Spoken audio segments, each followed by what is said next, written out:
Magandang hapon mga ka-happy hour. Narito ang mga balita para sa MBC TV Network News Update, 5 PM edition.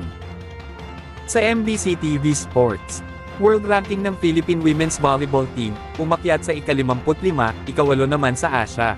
Umakyat sa ika-55 pwesto ang Philippine Women's Volleyball Team o ALAS Pilipinas sa FIVB World Rankings, matapos maging undefeated sa pool competition ng Asian Volleyball Confederation Challenge Cup for Women. Nitong mga nakaraang araw, ay natalo nga ng ALAS Pilipinas ang lahat ng katunggaling bansa sa Pool A ng naturang tourney, kabilang na ang Australia, India, Iran, at Chinese Taipei. Dahil dito, mula sa dating ika-63 ranggo sa world ranking ng women's volleyball, ay umakyat ito sa ika-55 pwesto, habang naging ika-8 naman sa buong Asia. Nananatili pa rin namumuna sa Asia ang koponan ng China, Japan, at Thailand, na kasalukuyang nasa gitna ng international volleyball competition.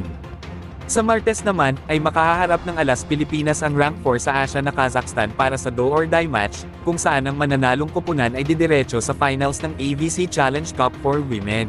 Ang kasalukuyang national team ay pinangungunahan ng team captain setter na si Gia De Guzman at libero na si Don Macandi Lee Katindig, kasama sina Cici Rondina at Ea Laure.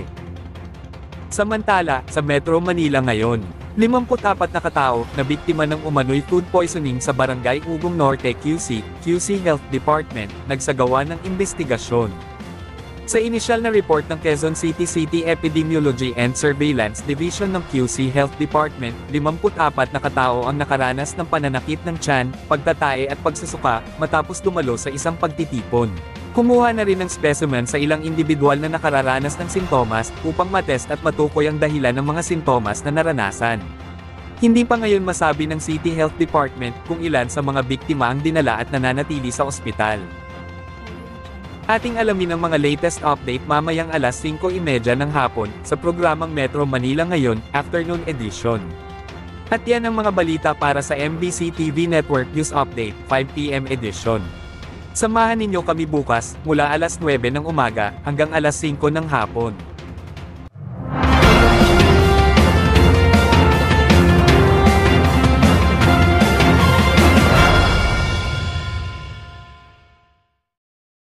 Mga ka-happy hour, kung gusto mong manood ang mga balita sa MBC TV Network News Update, mag-subscribe sa aming YouTube channel, at i-like ang aming Facebook page.